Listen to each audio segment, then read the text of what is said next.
Welcome to Total Media's coverage of the 2024 general election. My name is Pete Wilson, and I'm the editor of the Telegram newspaper, which is part of Total Media. I'm here in the Total Media John Pelletier studio to bring you all the local election returns that come in from Jackson County.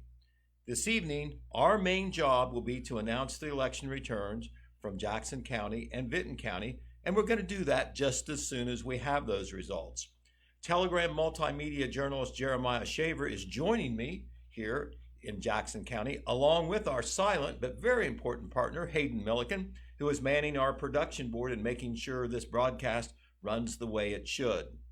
In Vinton County, our longtime radio colleague and veteran Telegram staffer, Red Thompson Jr., will be doing double duty, reporting for both the newspaper and the radio. We'll be hearing from Red very soon for a rundown on the lineup in Vinton County. What we plan to do tonight is file reports every 15 minutes. In between, we'll have some breaks, music or whatever. But every 15 minutes, we guarantee you, we will report where we stand on the election. We'll give you the returns that have come in and review the returns that we reported previously, and also look at the election in general. As I speak now, it is just past 8 a.m., and this constitutes our first report. Thus, the way we're planning it, our second report will be at 8:15 p.m., the third at 8:30 p.m., and so on until the final results are known and delivered to you over our airwaves. All across Ohio, the polls are now closed. That was at 7:30 p.m. So we expect to get our first returns almost anytime. So stay tuned. Normally, these days, we only get 2 reports. We can't predict when the first will happen, but we expect it to be pretty soon. The first batch of returns from the Jackson County Board of Elections could come within the next 30 minutes if the past several years' experience plays out. As for the complete results, it's anybody's guess. However long it takes, we will be here until we get those final results. They're received, and then we announce them for you. In conjunction with our radio broadcast on 96.7 FM and on the Total Media app, there is also live video coverage in sync with the radio. Perhaps you're seeing it right now. This can be accessed, if you want to go that route, on the Facebook pages of the Telegram News, the Jeremiah Shaver News Personality page, the Total Media Main Street and TV Facebook pages, and the Total Media YouTube channel. I earnestly provide the audience with this warning, and this goes from Pete, Jeremiah, and Red. We all have faces better suited for the radio. As for tonight's election in Jackson County, it's going to be relatively quiet as far as the number of contests are concerned. However, it doesn't make the results any less important, because 9 different officials are going to be elected to help lead county government starting in 2025. There are 9 county government offices on the ballot in this cycle in Jackson County, but unusually, there are no contested races. However, on the ballot in Jackson County, there are a variety of tax issues and other issues on some of the local ballots throughout the county, and we will be reporting on those issues and those votes. For example, there is an income tax in the city of Jackson, which is very important. Also, countywide, there are issues for electric and natural gas aggregation.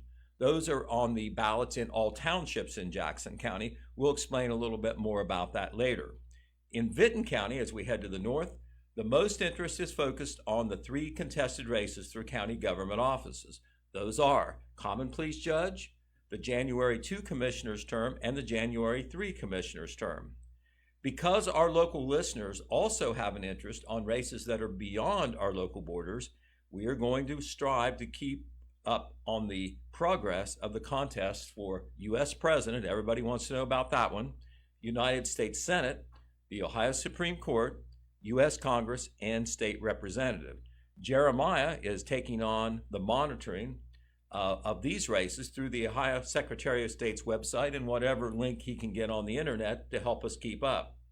As always, our coverage can be heard on WKOV Radio 96.7 on the FM dial as well as on the internet through the Total Media app. Immediately after the results are known, we will be posting them on the Telegram's website. You can access that at www.thetelegram.news.com. and also the Telegram's Facebook page. On the newspaper side, we will follow up with more in-depth coverage in Saturday's print edition. Because of print deadlines, we can't get any results in the election in our print edition. However, once again, we'll have results online tonight or tomorrow morning. On Wednesday, also, listeners on Total Media can hear summary reports on the local election results on the newscast throughout the day delivered by Matt McKee. Also, Total Media has Main Street TV, and tomorrow morning's show at 9 a.m. will include a report on the election results and a related discussion with, as always, Main Street TV host Jennifer Radcliffe.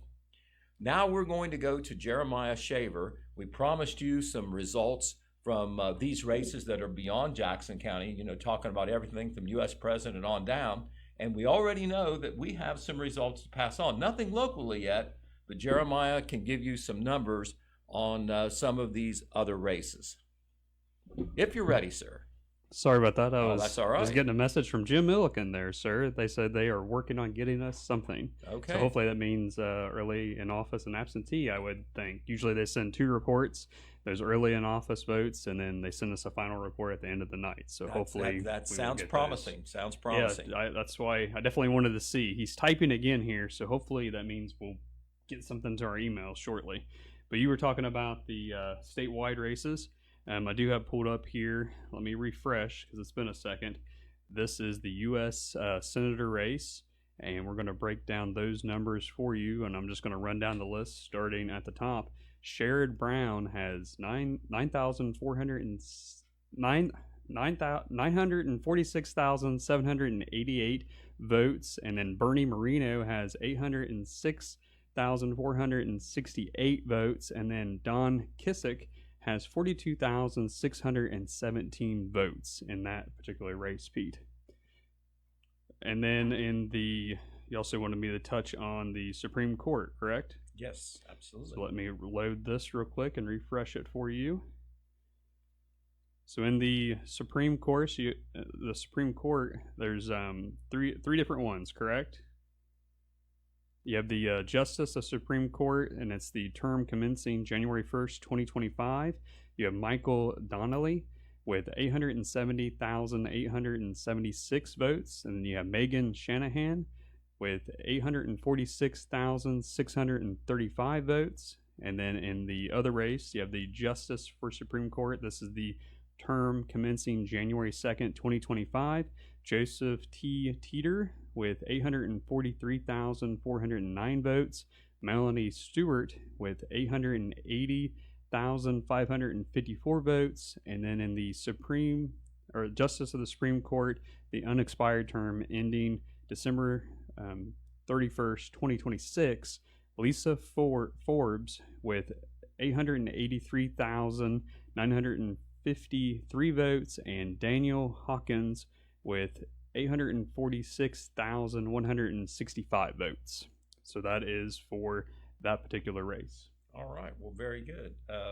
Okay. I looked at the iPhone here and can give you a little bit of insight on the presidential race. This is about a real in-depth study, but we can tell you that in the early going, according to projections on the national map, we'll call this unofficial, but I am looking at a site that's supposed to know.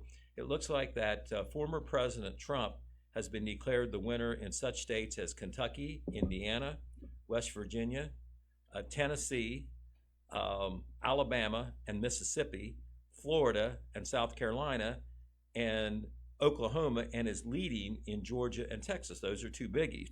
Kamala Harris, the vice president, has been declared the winner in New Hampshire, Massachusetts, Connecticut, and is leading in Pennsylvania, Ohio, Virginia, and North Carolina.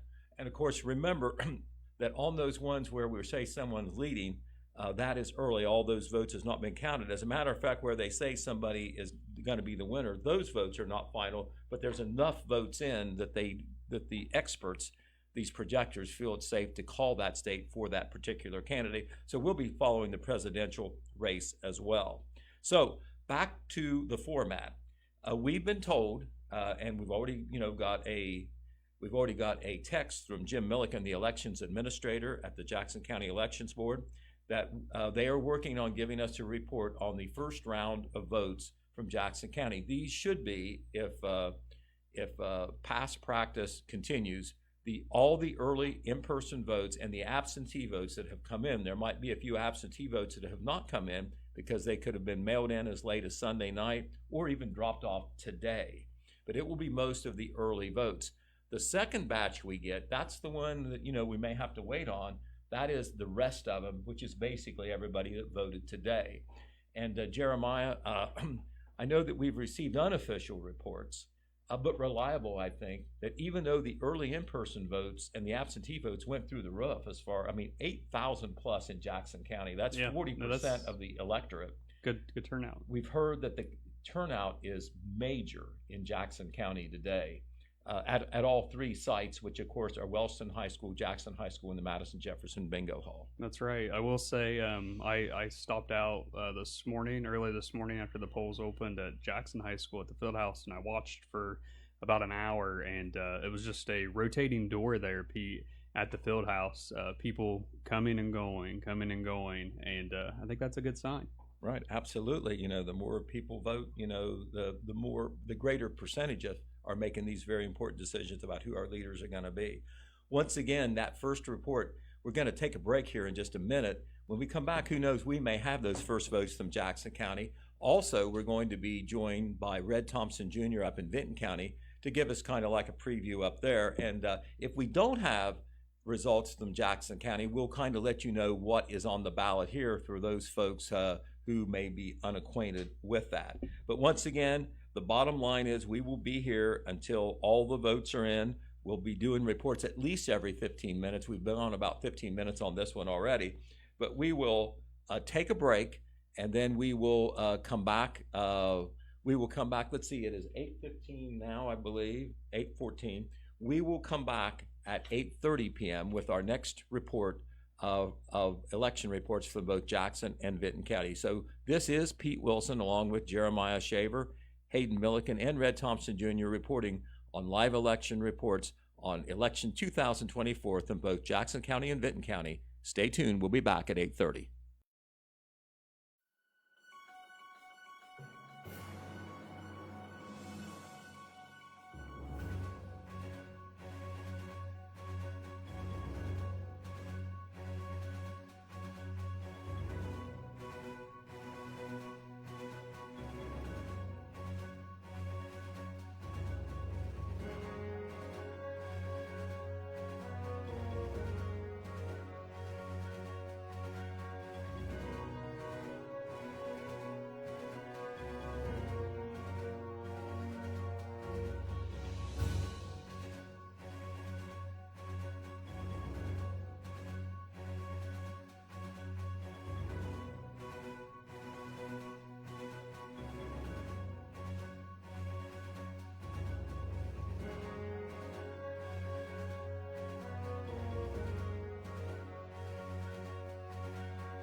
From breaking news to heartwarming stories, the Telegram is your ticket to the latest buzz in town. Read your daily dose of local headlines, sports, and entertainment and more in hand and on paper. Get a print and digital subscription for only $7.95 per month.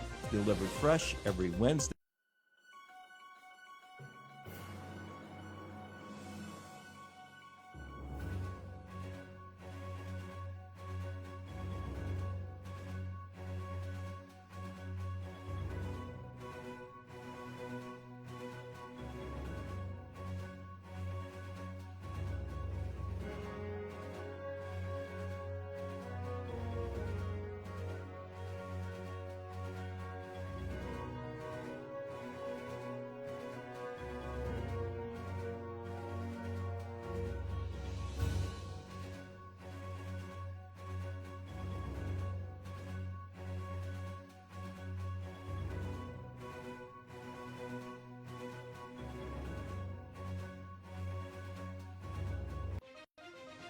From breaking news to heartwarming stories, the Telegram is your ticket to the latest buzz in town. Read your daily dose of local headlines, sports, and entertainment and more in hand and on paper. Get a print and digital subscription for only $7.95 per month. Delivered fresh every Wednesday and Saturday. Visit thetelegramnews.com or call 740-286-3023 today. Don't just read the news, be a part of it.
breaking news to heartwarming stories, the Telegram is your ticket to the latest buzz in town. Read your daily dose of local headlines, sports, and entertainment and more in hand and on paper. Get a print and digital subscription for only $7.95 per month. Delivered fresh every Wednesday and Saturday. Visit thetelegramnews.com or call 740-286-3023 today. Don't just read the news, be a part of it.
Once again, let's go live to Pete Wilson, Jeremiah Shaver, Jeff Thacker, and Red Thompson.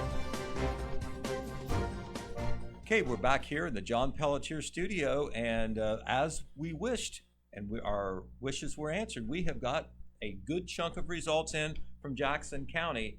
These first results account for all the early in-person votes and all the absentee votes that have been received, which are most of them, because they could have been dropped off today, and they could have been mailed in, postmarked, I believe, no later than yesterday, which means they might not arrive in the mail. Of course, there's also the provisional ballots, which will not be counted till later. We don't know how many of those there will be. But of these early in-person votes, sometimes it's a small percentage, but get this, 41.8% of the total number of registered voters in Jackson County voted early. 20,694 registered voters, 8,661 votes were cast early and absentee, not counting the absentees not in. And so the only other votes to count are the ones that came in today. And that indicates to me we are going to have a huge overall turnout. But for the chunk of votes in, with no further ado, I'm going to announce the number of votes for state and district candidates. Jeremiah will do the local candidates, and then we'll hit the tax issues. First of all, for president, Jackson County likes Donald Trump. Donald Trump is picking up 6,414 votes to 2,090 through Kamala Harris. Percentage-wise, that is 75% almost to just 24% for Kamala Harris. There are other candidates for president on the ballot. They're getting hardly any votes at all. So Donald Trump doing very well in Jackson County. There are 3 seats up for the Ohio Supreme Court, and it is close, but it's not close in Jackson County. It is close statewide. We know that from our last check, but in Jackson County, the Republican candidates are all winning handily. For the January 1 term, Megan Shanahan challenging Democrat Michael Donnelly, the incumbent, 6,098 for Megan Shanahan, 2,074 for Michael Donnelly. That is a percentage difference of 75% to a little over 25%. For the Justice of the Supreme Court January 2 term, the Republican candidate Joseph T. Dieters, 5,994 votes. The Democratic incumbent Melody J. Stewart, 2,144 votes. That percentage difference is 74 to 26. Joseph Dieters, by the way, is on the Supreme Court now, but he was on a different seat, and he ran for a full term rather than for an unexpired term. So he's hoping to change seats but stay on the court. For the unexpired term for December 31st, the candidates are Republican Daniel Hawkins. He has 6,150 votes. Lisa Forbes, the Democrat, 2,062 votes. Once again, 75% to 25%. So in these statewide races, Republicans really getting strong preference here in Jackson County. For the United States Senate, a lot of people watching this race, not only in Ohio, but across the nation, because control of the United States Senate, the majority control very much on the line. This is considered one of the seats that could go either way. The Democratic incumbent Sherrod Brown has a slight lead statewide, but in Jackson County, they like the Republican challenger Bernie Moreno. Bernie Moreno, 5,988 votes so far in Jackson County, 2,256 for Sherrod Brown. That's 71%, almost 71% for Bernie Moreno, almost 27% for Sherrod Brown. So Brown doing a little bit better than the other Democrats, but still a far cry from the Republican leader. For United States Congress, this is the 2nd District Congress. David Taylor leads Samantha Meadows, the Democrat, 6,213 for Mr. Taylor, 2,041 for Meadows. That's 75% to 25% as well. Ohio House, Jason Stevens, the Speaker of the House, he's unopposed, 6,314 complimentary votes. 2 people running for the Court of Appeals, both incumbents endorsed by the Republicans. Jason P. Smith, 6,190 votes in Jackson County. Mike Hess, 6,171 votes. We are now going to turn to the local races. Remember, 9 county government seats that Jeremiah is going to talk about. They're all unopposed, but we want to mention their names and their complimentary vote totals. That's right, Pete. So in the commissioner race, Jackson County Commissioner Donnie Willis had 6,143 complimentary votes. Jackson County Commissioner Paul D. Haller, 5,941 complimentary votes. Jackson County Prosecuting Attorney Randy H. Dupree, 6,239 complimentary votes. Clerk of Courts, that's Seth Michael, 6,610 complimentary votes. Jackson County Sheriff Ted E. Frazier, 6,638 complimentary votes. Jackson County Recorder Krista Brown, that's 6,334 complimentary votes. Jackson County Treasurer, that is Lee Hubbard, 6,434 complimentary votes. Jackson County Engineer Melissa Miller, 6,201 complimentary votes. Jackson County Coroner Alice Frazier, 6,427 complimentary votes. And then we also have this State Board of Education. You have Mary. You have to help me with the names. I'm not as familiar with these. Might be Beingar, maybe. Beingar, Maybe. 4,089 votes to Hava Lawden? Lawden? That's a guess. yeah. Not as familiar with the State Board of Education individuals there, but 1,359 votes there. So Mary is leading. And then the Jackson City income tax, you have it's against the tax. You have 845 votes, and then for the income tax, 792 votes. So there it is on the income tax there, Pete. All right, that is a very important vote there. Of course, the income tax is on for a 5-year period, first vote in 2020. It actually won't go off until the end of 2025, but they're running it a year early. And the income tax has got, I think, pretty good pretty positive response overall because of all the street paving and public infrastructure projects. A lot of improvement projects have been made possible by that. It's increased the members of the police department after there were some layoffs. It's funding all the police department. Didn't hear a lot of negative here, but I'm a little bit surprised, Jeremiah, frankly, by that vote, not taking a side one, but just my impression of what the response was, what the feeling was. Of course, this is just a part of the vote, but it's a good chunk of the vote, as we said. Once again, 845 against, 792 for. If it would fail, and we certainly don't know that yet, they could put it on again next year, and it's not going to run out next year because, like I say, it ran for 5 years, and this is year 4, actually. Right. Because it was passed in 2020, took effect in 2021, so this is year 4 of that tax. So we'll certainly be watching that one. Looking at the other tax and non-tax issues, non-candidate issues, the liquor option for 6 cents, and the only people that vote on that are in the 3rd Ward in Jackson. It is passing easily, 217 votes for the option, 99 against. This would basically allow 6 Cents Brewing and Tap Room there on Portsmouth Street. It would allow them to serve spirituous liquor on Sunday. Right now, they can't do that unless this would pass. Same deal for Casa Grande out on the Strip on East Main Street. Their liquor option for Sunday sales is passing 225 to 89. So both of those appear to be on the way to victory.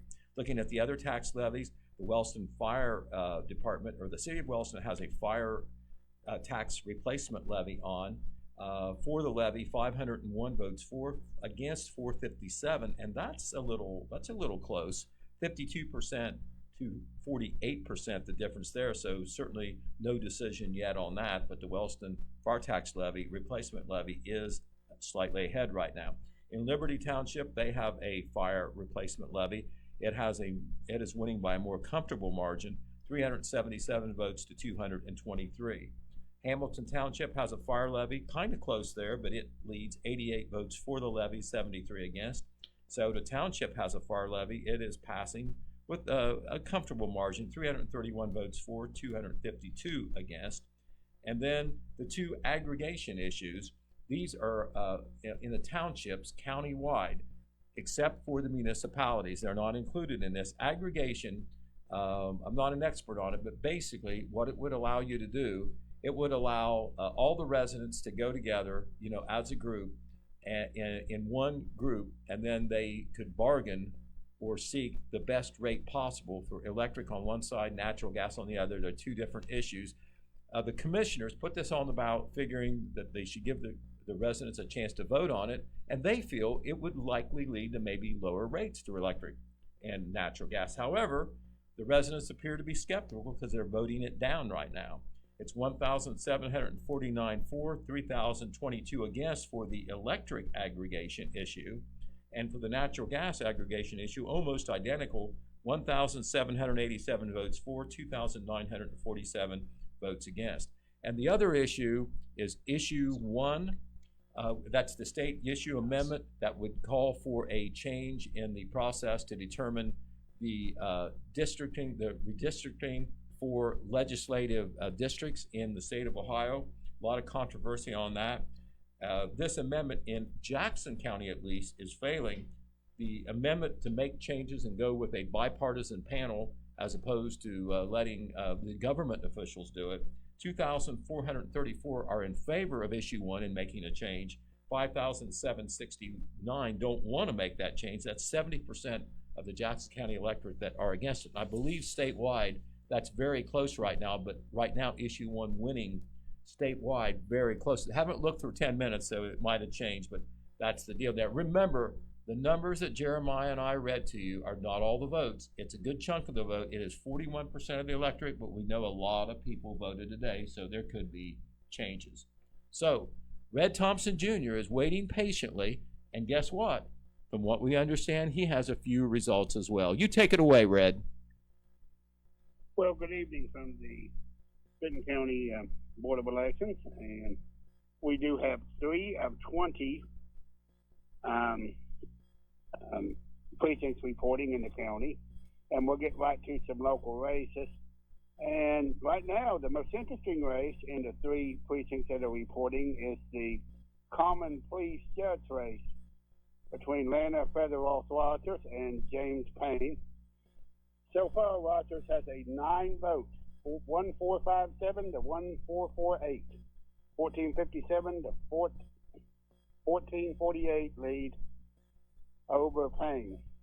That was an open seat that Payne was appointed to when Judge Jim Salyer chose to retire. So they are vying for that seat, and so far Rogers has an early 9-vote lead.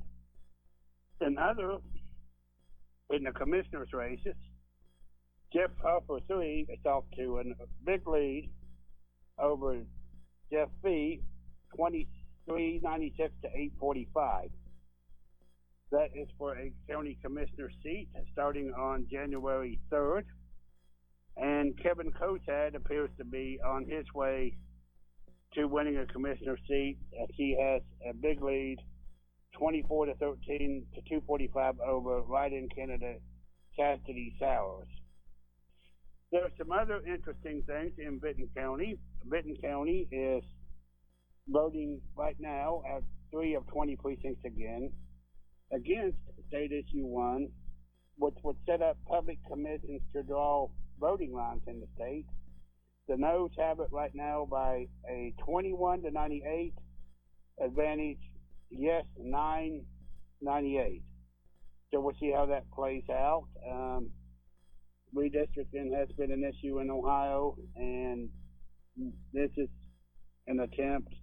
was an attempt to see if public commissions could be set up, but right now it's going down, at least in Benton County. Other things in Benton County, President Donald Trump is leading the ticket here in Benton County. He has 2959 votes, 2,559 to 805 for the Harris and Walsh ticket. For U.S. Senator Bernie Moreno's chances of unseating long-term Senator Sherrod Brown are good if Benton County has anything to say about it. Moreno's off to a big 2,313 vote to 890 vote lead over the incumbent 3-term senator. In the representative for congressional representative race in the 2nd district, as far as Benton County voters are concerned, David Taylor is leading 2,383 to 829. So he's off to a big lead. And in the state representative in the 92nd district, incumbent Mark Johnson has 2,427 votes. And Donald Betty has 773 votes. We have, and that's going to do it for this first look at Benton County. We'll have none of the votes are in from Hamden. There's an aggregation issue there. A couple of them, natural gas and electric. None of the votes are in from Hamden at this time, so we'll see how that plays out over the evening. And we'll also continue to watch the national elections that are contested. As Pete mentioned, the U.S. Senate race, it's very hot around the nation here in Ohio. As Moreno has a lot of out-of-state support, and both candidates are vying for that seat, and we'll have to see how that plays out over the night. When we come back, we'll have some uncontested races, and we'll see how the votes continue. But for now, I'm Red Thompson in Benton County, and that's 3 out of 20 reporting from MacArthur. Okay, very good, Red Thompson Jr. We got a slice of the Benton County vote there. 3 precincts out of 20, so who knows? We may get multiple reports from there. But we can pass along something from the national front now, and Jeremiah may be able to follow up with some state results here in just a moment, since we went through a lot of local here. But on the national front, what we're looking at for President Trump and former President Trump and Vice President Kamala Harris in the big presidential sweepstakes. Of course, you know, it's the popular vote is nice, but it all comes down to electoral votes and the states you win and the number of electoral votes in those states that you win. And right now, it's kind of a mixed bag. Trump doing well in many states, more states than Harris, but Harris right now ahead in those key swing states that may make the final difference. Right now, former President Trump has been declared the projected winner in the following states: Oklahoma, Arkansas, Alabama, Mississippi, Florida, South Carolina, Kentucky, Tennessee, Indiana, and West Virginia. Kamala Harris has been projected as the winner in Vermont, Massachusetts, Connecticut, New Jersey, Delaware, and Illinois. Now, as far as the other states that are big but have not been decided but are being decided because there's votes in, former President Trump leads in Texas, in Georgia, in North Carolina, surprisingly in Virginia, and also is ahead in Ohio. However, Kamala Harris right now is ahead in Kansas, she's ahead in Michigan, she's ahead in New Hampshire, and she is ahead in the very, very key state of Pennsylvania, which some pundits believe is the most important state of all. Right now in the Electoral College, Trump has more votes, but once again, this thing is far, far from over. So, Jeremiah, do you have anything on the state side, sir? Yes, we can go over some of the state numbers, All right, thank Mr. you. Wilson. Give you a break there. So we were talking about before at the beginning of the broadcast here, the U.S. Senator race here in the state of Ohio. Sherrod Brown now has 1,295,400 votes. That's 49%. To Bernie Moreno, 1,244,107 votes. That's 47%. And then you can't forget about Don Kissick. He has 68,093 votes, Pete, in that particular race. Give me a moment here and we will pull up that Ohio Supreme Court results. So we had, as you said before, there are 3 seats there. For the term commencing January 1st, 2025, Michael Donnelly has 1,190,877 votes to Megan Shanahan with 1,309,772 votes. In the term commencing January 2nd, 2025, the Joseph Dieter, the Republican, has 1,306,657 votes to Melanie Stewart, the Democrat, with 1,202,643 votes.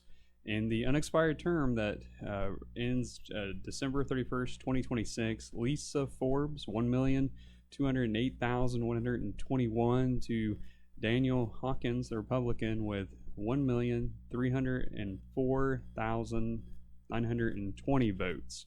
And then we also had the other race that we discussed. That's the representative to Congress, correct? So we're District 2?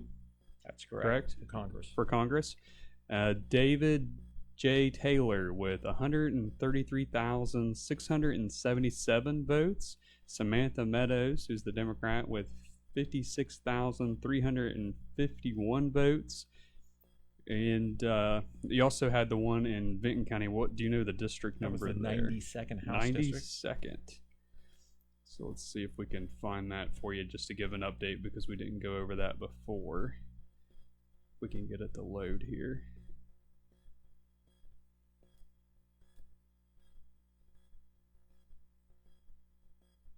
Not getting that particular one to load, Pete. All right, well, we'll come back on that one. Okay. I know that I saw the first round of votes was favoring the incumbent Mark Johnson there over Arthur Beatty, but it was early. Okay. All right, so that is where we stand on those statewide numbers. Do you have any other numbers you'd like to give, sir? I believe that we are caught up, and I gave you a lot of cud to chew on there. Right. I just wanted to note if anybody's asking for results on the video feeds, I'm trying to monitor those and try to get back to you on those. I will say there's a little ticker at the bottom of the screen that I'm going to try to update on the particular, like the tax levies and the issues here on the local level, so you guys can see those numbers. That way, hopefully I won't have to answer as many comments from folks. Okay. So we'll work to do that. I already started doing that. So. All right. Well, that is a nice touch on the visual digital Yes. side for sure. Very good. Okay. Well, we're checking the clock here. We've got 8:53 p.m. That was a long report, but we will come back at 9 o'clock or just a little after 9 o'clock to give you any update and to review on where we have so far. But so far, so good. The votes are coming in, and we know there's a lot more yet to be accounted for. This is Pete Wilson speaking for Jeremiah Shaver, Red Thompson Jr., and Hayden Milliken in the John Pelletier studio here at Total Media. We are reporting on the 2024 election from Jackson County and Vinton County. See you at 9 p.m. From breaking news to heartwarming stories, the Telegram is your ticket to the latest buzz in town. Read your daily dose of local headlines, sports, and entertainment and more in hand and on paper. Get a print and digital subscription for only $7.95 per month. Delivered fresh every Wednesday and Saturday. Visit thetelegramnews.com or call 740-286-3023 today. Don't just read the news, be a part of it.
a Total Media radio station.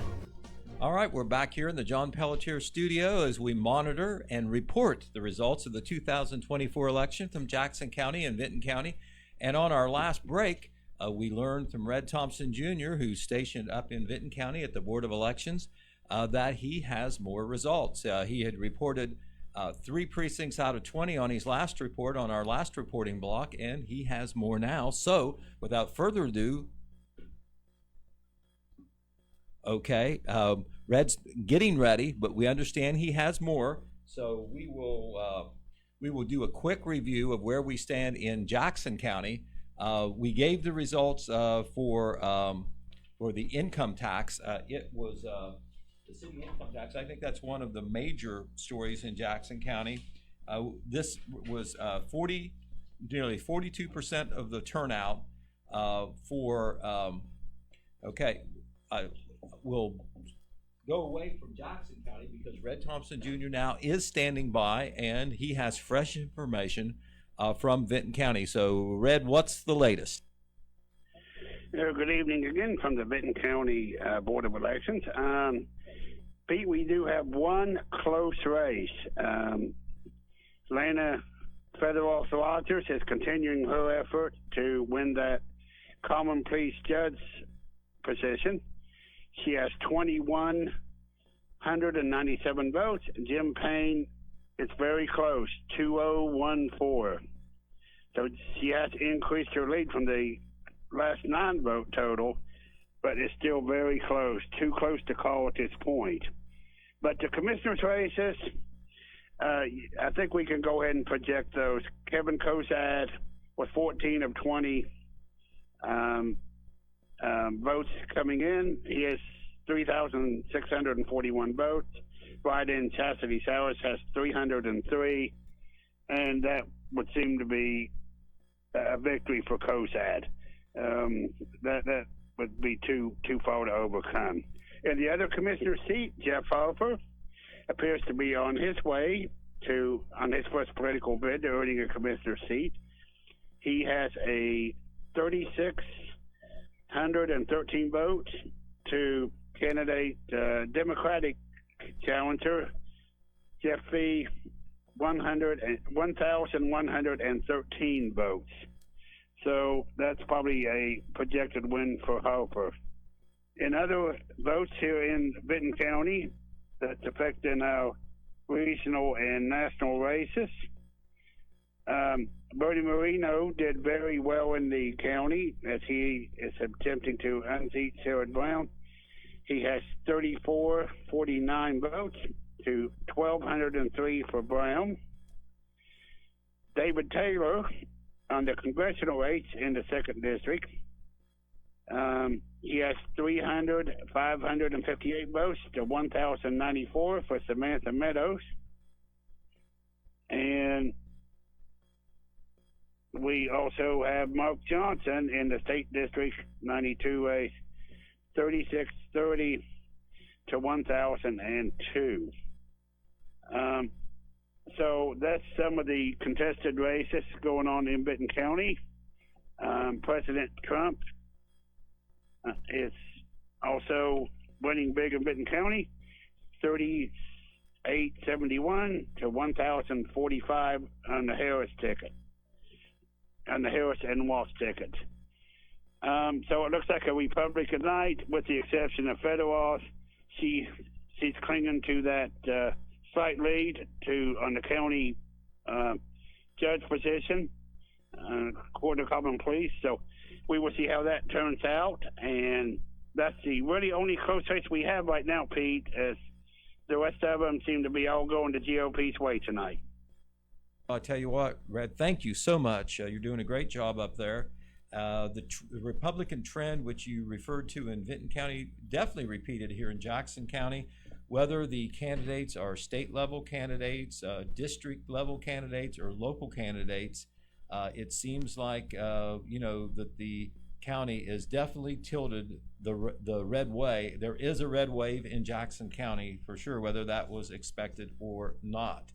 But we don't have any more votes in from Jackson County than what we had before. But do remember, if you weren't around for our last break or your memory's failing you, the early/in-person votes amounted to nearly 42% of the total voter registration rolls in Jackson County. In other words, 8,661 votes have already been counted. Those are the ones we've told you about, out of a total registration of 20,694.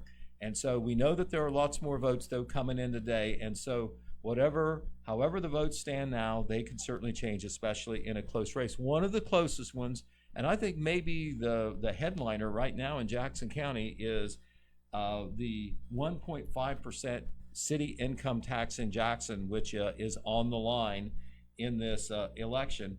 And at the break, where we hit, the early in-person chunk of votes, the income tax issue was actually behind. 792 votes for the income tax, 845 against. That is 48% for, and between 51 and 52% against. And if my memory serves me correctly, when this passed back in 2020, it passed by about a 53% to 47% majority. It was close, but it wasn't like you were sweating the result towards the end.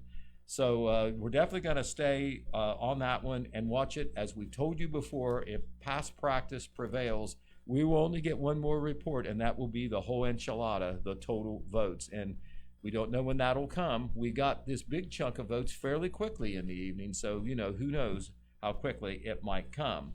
But other votes there that are worth talking about, the two liquor options for Sunday sales are passing in Jackson County. We're 6 cents on Portsmouth Street. That's passing 217 to 99. For Casa Grande out on East Main Street, that's the Mexican restaurant, it's passing 225 to 89. And so if that passes, that allows the Sunday sales of liquor, beyond beer. The Wellston fire tax the Wellston tax levy for fire protection is passing, but not by a whole lot. 501 for, 457 against. That's certainly not in the bag. The levels of support for other fire levies is a little bit more as we go into the townships. In Liberty Township, 377 votes in favor of that fire levy, 223 against. In Hamilton Township, 88 votes for the levy, 73 against. That's kind of close. In Sauter Township, 331 votes for that fire levy, 252 against. The aggregation proposals in Jackson County that affects just the townships, not the municipalities. It was not on the ballot through the municipalities, and both the electric question and the natural gas question, they are separate, are losing by about the same amount. For the electric aggregation, 1,749 votes for, 3,022 against. For the natural gas aggregation, 1,787 votes for, 2,947 votes against. That is 62 to 63% voting against that. So that looks like that is going to fail, and that will be the second time that has happened. It was on the ballot very recently as well. The one statewide issue, a lot of people are watching this, has got a lot of publicity, a lot of attention, even locally. And it's, to be very honest, even though it's nonpartisan, it is being divided as far as the support, pretty much Republican versus Democrat. Republicans opposing state issue 1, Democrats in favor of issue 1, and that's not throwing a blanket over everybody, but in general, the organized support, that's the way it's falling. That amendment is failing badly in Jackson County. 2,434 for the amendment, which if passed statewide would create a new bipartisan panel to determine how legislative districts are drawn. No against issue 1 in Jackson County, 5,769. That's 70% against 30% for the issue. We're going to check the latest statewide totals. We know it's running pretty close. The polls indicated that did have a good chance of passing, so we will see. And Mr. Shaver's hitting these iPhones, so he may have something new to tell us. You was talking about the statewide issue 1 there, Pete. Yes. I've got that pulled up Good here cue. on the Secretary of State's website. And the no vote, it's trending just like it is here in Jackson County. The no vote is the leading, Pete, with 1,568,414 votes. The yes has 1,000,000 376,613 votes. The percentage breakdown there is 53% no, almost 47% yes. That is the statewide trend on statewide issue 1. All right, very good. Anything new on the other statewide stuff while Yeah, we're we can, still on reporting? Yes, we can check it here on the U.S. Senate race. Let's see here on the U.S. Senate race. This is statewide results, statistics from Secretary of State's website. Sherrod Brown, the Democrat, has 1,419,888 votes, and Bernie Moreno has 1,474,588 votes. The percentage breakdown there, P, is 49, almost 50% to 48%, and then you have Don Kissick. And Don Kissick, you have 800, or excuse me, no, Don Kissick has 84,601 votes there on that U.S. Senate race, and I believe Pete may have just gotten used. Okay, I just saw it pop up, and also our good friend Dylan Euler popped in case we didn't know this, but the Associated Press has just called Ohio in Donald Trump's column. That is 17 electoral votes. Now, that was not unexpected. I believe the polls were running anywhere from like 53 to 54%, close, but you notice that Ohio was, in the past, has been considered a battleground state. It's one that the presidential candidates are always campaigning in, but it's turned a little more red lately, meaning that it leans Republican, and it is not considered one of the battleground states. So neither former President Trump or Vice President Harris spent a lot of time campaigning in Ohio. Right now, as far as the electoral battle on states that are called by the experts, Trump has 137 electoral votes. Harris has 99.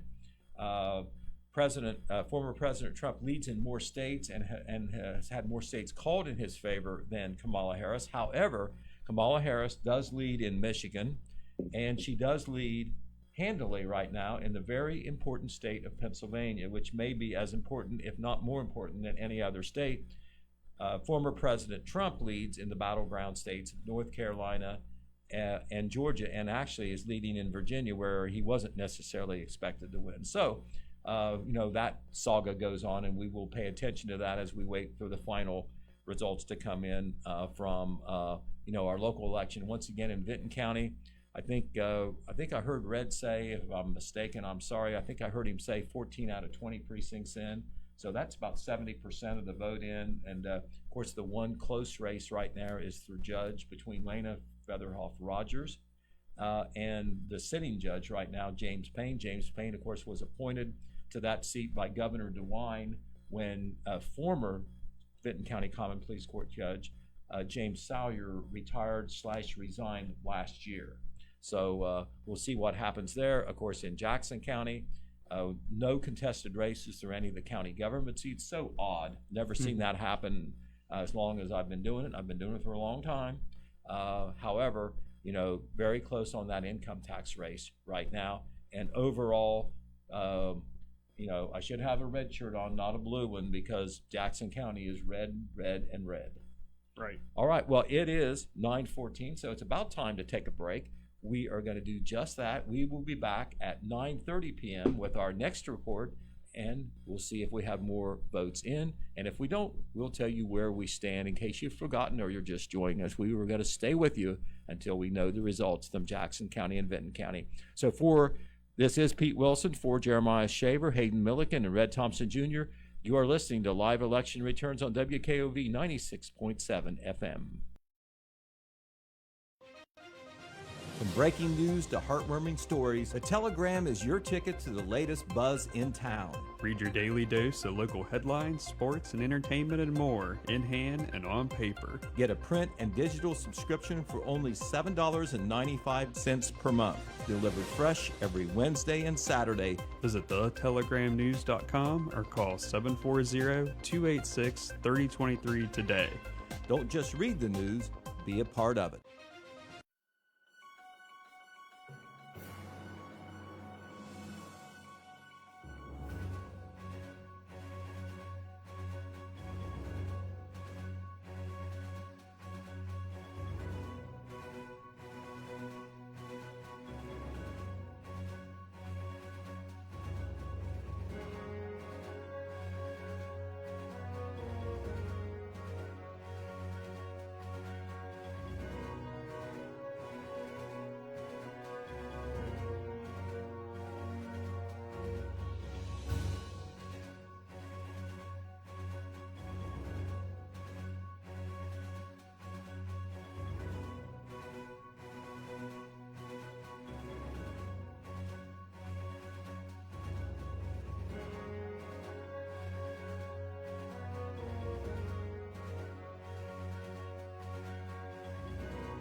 And now, once again, let's go live to Pete Wilson, Jeremiah Shaver, Jeff Thacker, and Red Thompson.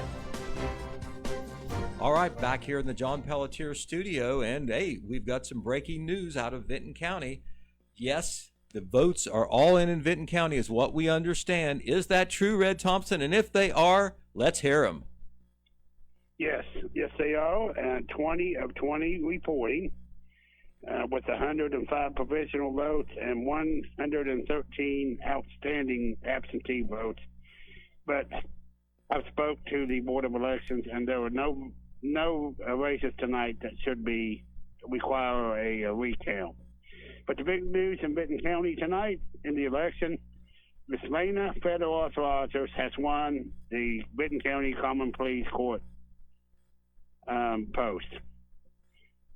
She received 2,508 votes as opposed to 2,304 for Jim Payne, who has held the seat since he was appointed when Jim Salyer announced his retirement. So congratulations to her. We're going to try to have her on the radio tonight when we finish up. I'm going to go to the other two races that was contested, and then we will go down, start at the top of the ticket, and go all the way through. Vinton County has two new commissioners. Kevin Cosad comes into office with 4,218 votes, and Biden candidate Chastity Sowers had 318. So congratulations to Kevin Cosad. And Jeffrey Harper has won a commissioner seat, a Republican, 4,162 to 1,241 for Democratic challenger Jeff Fee. Now we'll go to the top of the ticket and go through all the issues that is on tonight's ballot. Starting at the top of the ticket, Donald Trump has won Vinton County in a big way with 4,465 votes. And Kamala Harris ticket has 1,158. And so Donald Trump has won Vinton County, and it appears that he's won the state of Ohio as well. Other candidates receiving vote, the Duncan Bub ticket got 11 votes. The Oliver Meat ticket got Libertarians, 19 votes. The Swansky Ono ticket got 5. And the candidate withdrawal has 19 and 10 write-in votes. So Donald Trump won Vinton County very handily.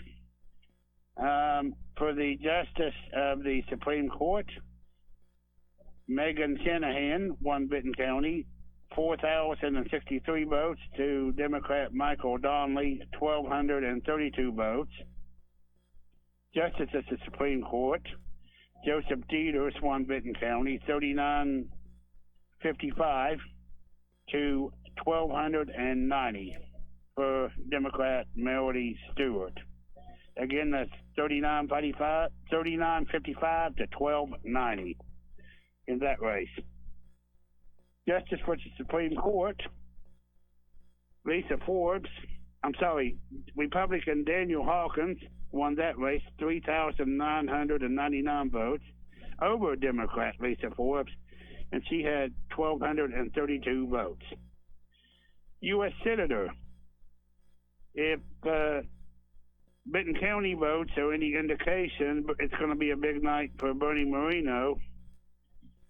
He had, since effort to unseat Sherrod Brown, he got 3,962 votes in the county as opposed to 1,349 for the incumbent senator. Libertarian Don Kissick got 218 votes, and there were 4 write-in votes. In the 2nd District congressional race, David Taylor is on his way to Washington, at least from the Vinton County votes indicate, with 4,111 votes. And Samantha Meadows is at 1,218 votes and 1 write-in total. Mark Johnson has won a big victory in his bid for re-election in the state representative 92nd district race with 4,191 votes. He defeated challenger Democrat Arthur Donald Betty 1,117 votes. For the judge of the Court of Appeals in the 4th District, Jason Smith was unopposed. He won 4,179 complimentary votes. Judge of Court Appeals in the 4th District, Mike Hess got 4,110 complimentary votes. And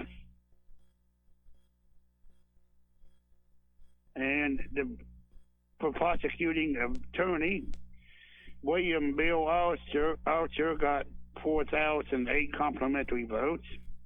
Clerk of Courts, Common Pleas, Jeremiah Griffith got 4,367 complimentary votes. Ryan Kaner returned as sheriff. He was unopposed with 4,496 complimentary votes. Erin Yates will have another term in the recorder's office. She got 4,263 complimentary votes. The county treasurer, Vicki Maxwell, will remain in office with 3,473 complimentary votes. The same in the engineer's office. Roy Depew got 4,344 complimentary votes. And some other votes that Benton County participates in the State Board of Education, 5th District. Mary Bingo got 642 votes. Halva Landon got 859. Or Halva Landon. For the judge of court of the Common Pleas, we went over that previously, Lana Rogers, and we hope to have her on the radio tonight. So we'll get back to her in a minute.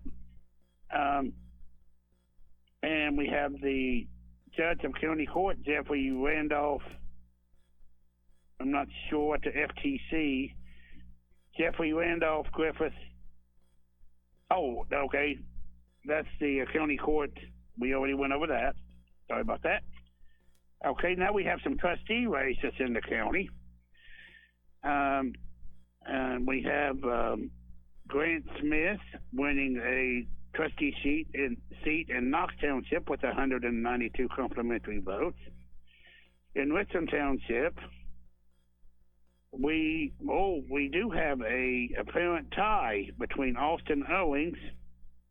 Oh, no, okay. That's Austin Owings getting 542 complimentary votes.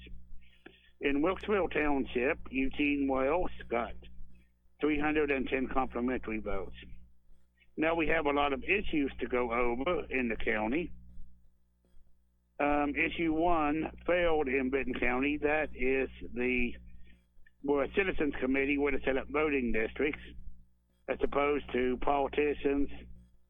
That failed here in the county. 37 to 23 no, 1603 yes. And so that's issue 1 goes down in Benton County. We also have some local issues in different communities. Hamden was voting on electric accusation, and that is for a community rate for electric and gas rates. It failed tonight, 169 to 109. So, and the same for the gas. It failed 170 to 110. So Hamden has voted against going for the community rate. Several communities in southern Ohio have done that, but Hamden, it didn't pass this time. In MacArthur, it was good news for the village as the police levy passed. 446 for the levy against the tax levy 273.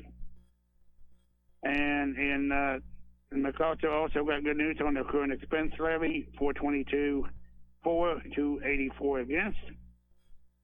And the Wilkesville cemetery levy renewal and increase failed. 34 against, 27 for. Clinton Township, another one failed. Cemetery in Clinton Township, 390 against, 334. And we also, in Richland Township, for a cemetery, the results were a little better for them. 388 passed, 294 against. So that one did pass in Richland Township on the cemetery. Okay, continuing on the township level, we have a proposed tax levy renewal for the roads in Harrison Township, and that passed pretty well, 255 to 195. A proposed tax levy renewal in Harrison Township, another cemetery levy passed, 260 to 193. The proposed tax levy for the fire in Harrison Township passed 274 to 182. And the cemetery levy in Knox Township passed 160 to 122. A road tax in Swan Township passed 239 to 204. And the fire levy in Swan Township also passed 260 to 182.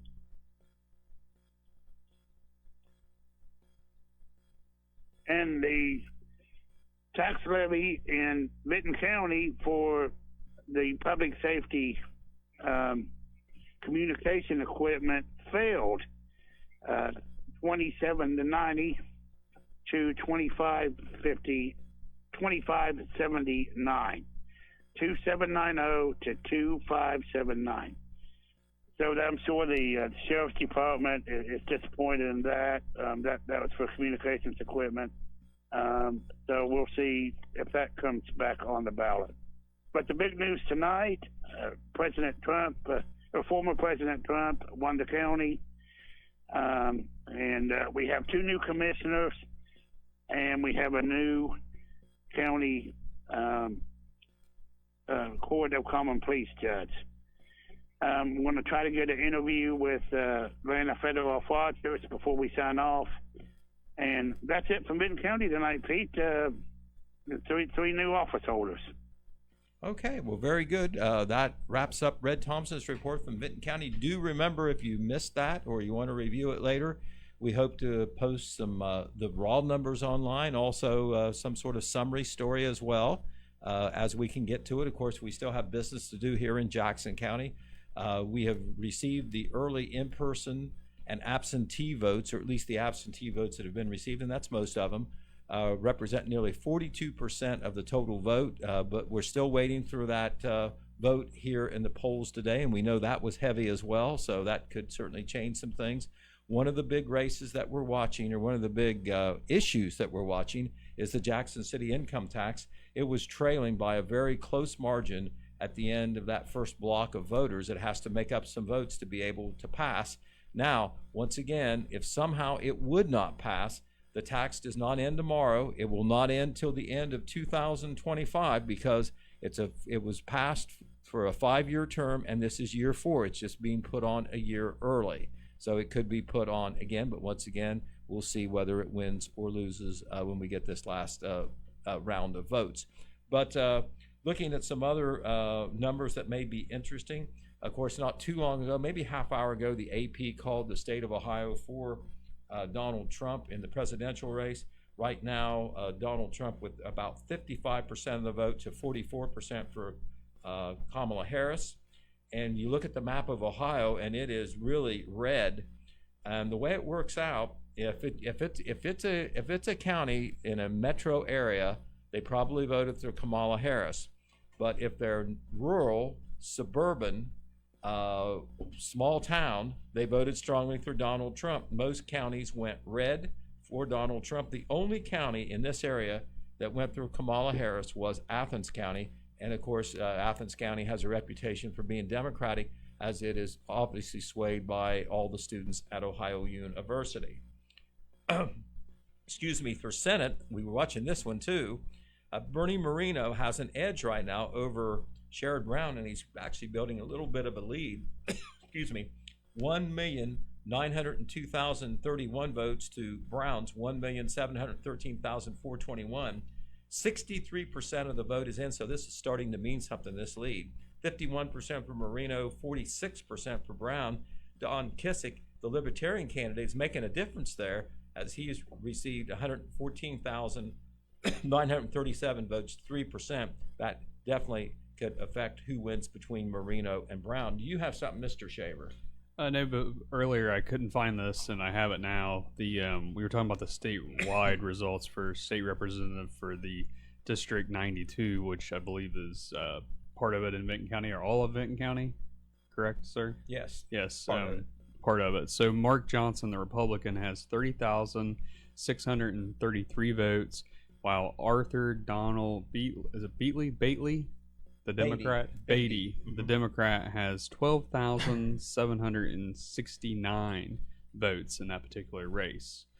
I'll pull up the Ohio Supreme Court here, and we can go over those numbers just to refresh everybody on the statewide numbers for those three races here to give you a little break, sir.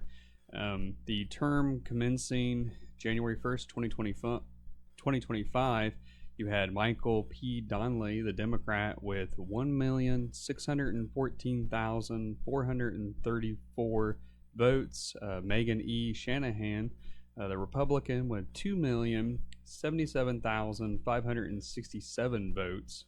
On the term commencing January 2nd, 2025, you have Joseph T. Teeter, that's the Republican, with 2,065,602 votes, and Melanie J. Stewart, who is the Democrat, with 1,637,172 votes. And then that final seat, the third seat there, that unexpired term ending December 31st, 2026, you have Daniel R. Hawkins, the Republican, with 2,065,639 votes to Lisa Forbes, who's the Democrat, 1,642,227 votes in that particular race. And you already talked about the U.S. Senate, right? Yes, that's where Bernie Moreno has Sherrod Brown. built just a little bit, but still not a huge lead over Sherrod Brown. And remember, Sherrod Brown is the incumbent there. Right. Okay, and in the big picture for the presidential race, Donald Trump has projected 179 electoral votes, Kamala Harris 99, and in the key battleground states that have not already been declared, Trump is ahead in Georgia, North Carolina, even Virginia, where he was not expected to win. Also ahead in Missouri and Kansas. However, Kamala Brown, Pennsylvania, is considered maybe the #1 state to win this presidential thing, and she leads in Pennsylvania, she leads in Michigan, she leads in Wisconsin, she's even ahead in Iowa right now. So, and New Mexico, though, that's normally blue, is right now for Donald Trump. It's gone back and forth here in the last hour as I've watched red, blue, red, blue, red, blue. So we have reached about 10 minutes till the hour, 10 o'clock. Our big job yet to do is to get the final results from Jackson County. We have, of course, first big block that came in fairly early. So we hope that we'll get those other results. These came in fairly cleanly, but there's a lot of votes to take care of. And the process, so, everyone knows, it isn't just punching a button when they come in and giving us the results. It has to go through the Secretary of State's office first. They send the results there. Somebody up there, I'm sure they got a lot of people working, they look at them, they say, okay, that's okay, and then they're able to distribute them to folks like us, and then we, of course, give it to you pronto. So, anything else, Jeremiah, before we take a little break? I don't think so, sir. I know we're getting close to the top of that hour. Right. Well, this won't be a long break then, because, we don't want to hold you out any longer if something comes in at 10 o'clock or just before. So we will take a break. We will be back at 10 o'clock. with hopefully some news from you from the rest of the Jackson County votes. This is your report on the 2004 Jackson County, Vinton County election on WKOV. I'm speaking for Jeremiah Shaver, Red Thompson Jr., and Hayden Milligan. Stay with us. We'll be back at 10 o'clock.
Jackson and Vinton counties on Mix 96 FM.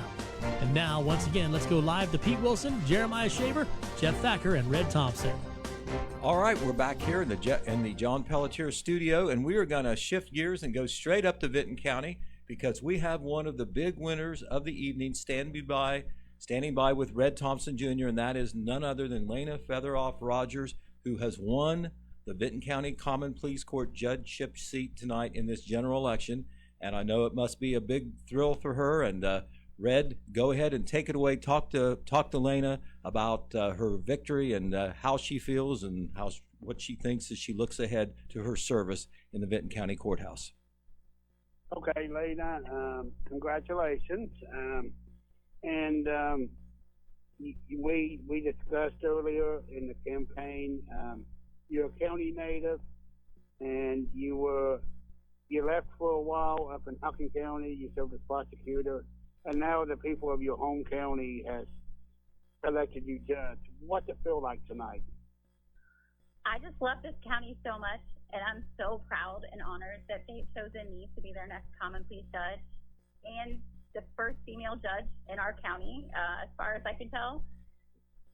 We appreciate all the support so much, and I cannot wait to start working for Vinton County. We worked really hard on this campaign between myself and my family members. We probably I know we went to over 2,500 houses in Vinton County just since the beginning of September. And I promise I will work just as hard as judge as we did on this campaign. Vinton County is my home, and I am just really excited to help make it the best place it can be. I know your job has a lot of facets. So I'm going to ask you about both sides of your job. But first up, what crimes are you most concerned about, and how do you think you're on the bench? How will you administer punishments for crimes, and how will the court be run under your leadership? So I can't really talk about exactly what specific penalties I would do in particular cases. I have to be really careful about that. Obviously, I'll follow Ohio. Right. I mean, obviously, I'll follow Ohio law. I think the biggest concern for myself and the other citizens of the county right now is drug crime. A lot of our other crimes are connected to drug crimes. Most of the theft crimes that occur in our county have a substance abuse element. I plan to beef up the drug court program and work with the coordinators of that to try to start getting people treatment in our community. And as a first step, obviously, if that doesn't work, we would have to take further action. But my initial goal is to use what we have and, try to help people get clean and become productive members here in Vinton County. Okay, we kind of got a scope of what you plan. Now we'll ask you a much easier question. Have to get that tough one out of the way first. The judges have so much influence on prevention and working with schools and community and helping people never get to come in front of you on the bench. I know that certainly we've heard that from some other judges in the county. They think that preventative work is important. How do you think that you, as a judge, what role will you play in the community to help people not come in front of your bench one day? I think the most important thing is that we start young. I think we need to give the youth of our county opportunities and give them hope for their futures. The more that we build healthy, strong families in our community, the more opportunity we have to have kids graduate from our schools with bright futures. So participating in those community events that are sponsored by the schools, by our local churches, by other civic organizations, giving families an opportunity to get out and spend time together and giving the kids the opportunity to have a good time, but also to see other members of the community giving back. I think that's a huge part of things, and that's something that I've already kind of always done since we came back to Vinton County. I had 3 children graduate from Vinton County High School in 3 years, so I've been an active member of Band Boosters, for example, and pitching in with other organizations as needed. So I'll continue to do that. Okay. And a final thing, kind of share with people, what's it like to campaign? It's a busy time for all the candidates. What's it like for you over the last few months? It can be exhausting, but ultimately, I really, really love it. I love the people of our county. I love getting out and meeting people that I had never had the chance to talk to before. People shared stories about their families with me. They welcomed me into their homes. They would warn me about pulling out of their driveway or their road, kind of momming me a little bit, like, be really careful, make sure you know, there's a blind spot right there. It was really, really beautiful how kind and welcoming everyone was as we went out door to door. And I know my husband would say that he had the same experience, but he would probably also tell you how much he loves everyone's dog. Well, that is that is a great way to end tonight. From Total Media, we say congratulations to you, and we'll look forward to your next 4 years in office. And you were the you won the closest race here in the county tonight, and have a wonderful 4 years in office. Thank you. All right. Thank you, Red Thompson Jr. And our heartiest congratulations to Lena Featheroff Rogers. I've always said when I'm doing these shows, no matter who you're for, you've got to respect these candidates, these people who go out, put themselves on the line, have to work very hard to try to get elected while maybe trying to hold down a job at the same time. They put themselves on the line, subject themselves, expose themselves to possible abuse and ridicule along the way, because it's easy to criticize candidates running when you size them up and so forth. And Lena Featheroff Rogers, Vinton County native, Vinton County resident, was prosecutor in Hocking County for a while. She overcame, even though there was no party labels officially on these general election ballots for judges, she won. She was nominated as a Democrat in March. James Payne, who is the common pleas judge now sitting by appointment, he was nominated as a Republican. And I think it's fair to say, you know, the party support was Republicans for Jim Payne and Democrats for Lena Featheroff. So I know she must be very happy and elated with the showing she had there in her county. So we still do not have any results from Jackson County as far as what we're looking for. We are getting some suggestions, some indications, some numbers that are posted on the Secretary of State's website that some more votes have been tabulated. We just don't have the breakdown of the results right now. It looks like that the total vote is going to be well over 10,000. Remember, 8,000 plus votes came in on Jackson. 8,000 votes came in on the early votes, and apparently in Colorado, Harris has won Colorado. Kamala Harris has won Colorado, and there's a lot happening in the presidential race. And if you're not, if you haven't been paying attention to that, we're looking at the monitor right now. We've been watching our phones and been on laptops, and it's really going very well for former President Trump right now. He is winning the majority of the states. He is doubling Kamala Harris up on the electoral vote. Still way too soon to say that he's going to win, but here's the big thing from all I heard on the pre-election coverage. It come down to the battleground states, and President Trump has won the majority of those, or is leading in the majority of those. Most of those have not been called, but the big change for him that looks so good is, after trailing by quite a bit for all night in Pennsylvania, which is considered maybe the top prize, he now leads in the popular vote in Pennsylvania, and it's been trending that direction. So that is critical right now. He also is leading in Georgia, North Carolina, even Virginia, which he wasn't projected to win necessarily. He seems to be ahead in Minnesota and Wisconsin. Kamala Harris is ahead in Michigan. That was one of the battleground states.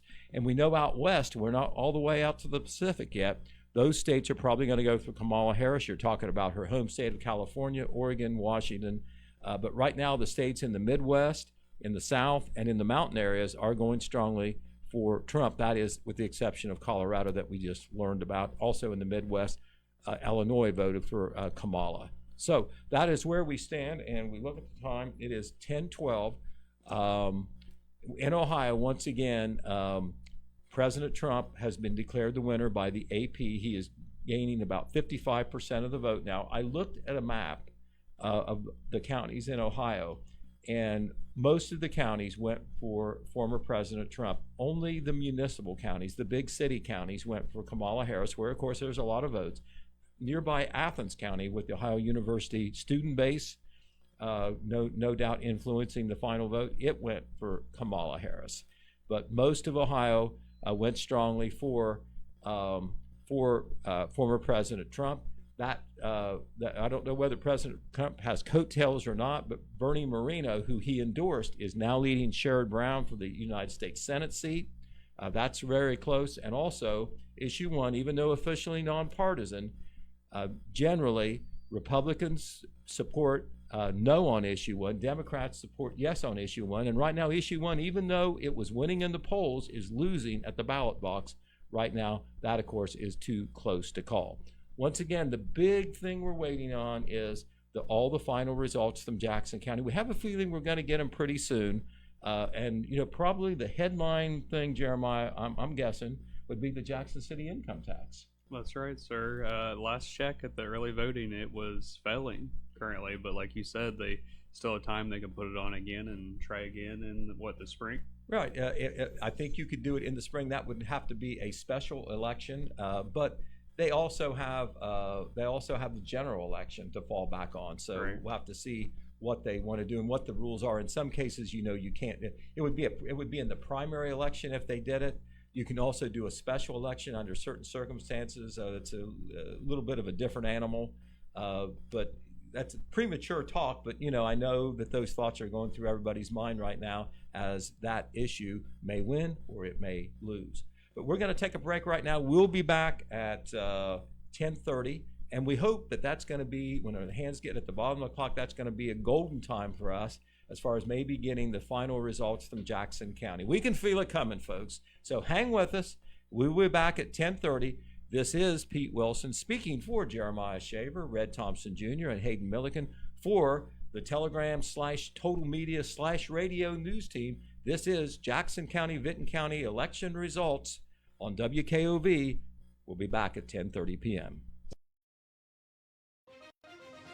From breaking news to heartwarming stories, the Telegram is your ticket to the latest buzz in town. Read your daily dose of local headlines, sports, and entertainment and more, in hand and on paper. Get a print and digital subscription for only $7.95 per month. Delivered fresh every Wednesday and Saturday. Visit thetelegramnews.com or call 740-286-3023 today. Don't just read the news, be a part of it.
Once again, let's go live to Pete Wilson, Jeremiah Shaver, Jeff Thacker, and Red Thompson. All right, we are still in the waiting room here in the WKOV John Pelletier studio, waiting for the final results from Jackson County. Way back, between 8 and 8:30, we were able to report a good chunk of the Jackson County vote, all those early person and absentee votes that represented over 40% of the vote. What a high figure, but still, we don't know final conclusions and results of close races, especially until we get the final votes, which are all the votes that were cast today. We are waiting on those right now. So what we're going to do, since it's been so long since we reviewed the local votes in Jackson County, of course, Red Thompson Jr. has been on the microphone here on our reports lately, giving us all the results from Vinton County and interviewing the new Vinton County Common Pleas Court Judge-elect, Lena Fatheroff-Rogers. Congratulations again to her. We're going to go back and review the Jackson County situation. Remember, there's lots of people here, Jeremiah, that's getting elected that weren't in the campaign, and a lot of folks may have not paid attention to it, but it's important. That's right, sir. So we're going to run through those complimentary votes here for these county officials in Jackson County. You had Jackson County Commissioner Donnie Willis with 6,143 complimentary votes. Jackson County Commissioner Paul D. Haller with 5,941 complimentary votes. Jackson County Prosecuting Attorney Randy H. Dupree with 6,239 complimentary votes. Jackson County Clerk of Courts, that's Seth Michael, with 6,610 votes. Jackson County Sheriff Ted E. Frazier with 6,638 complimentary votes. Jackson County Recorder Krista Brown with 6,334 complimentary votes.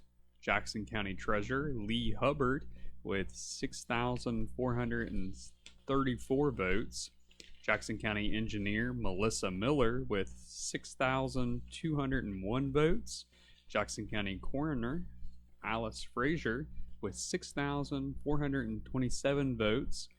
And then we also had the Jackson City Income Tax Levy, which at the time of this report, once again, these are all early votes. We have yet to get final numbers.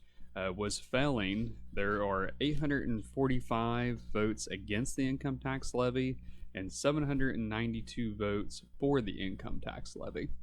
Would you like me to move on to the next Yes, sheet? go ahead, sir. Sure. You got the ball rolling. Got the ball rolling here. So 6 cents Sunday sales. There was 217 votes yes, 99 votes no. Over here at a newer business in Jackson, Casa Grande, Sunday sales. 225 votes yes and 89 votes no. Up in the city of Wilson, the Wilson Fire Department tax levy, it's a replacement, and it's a very close vote there. You have 501 votes for the tax levy, 457 votes against the tax levy, and over in Liberty Township, the volunteer fire department there, they have a fire levy. It's a replacement as well.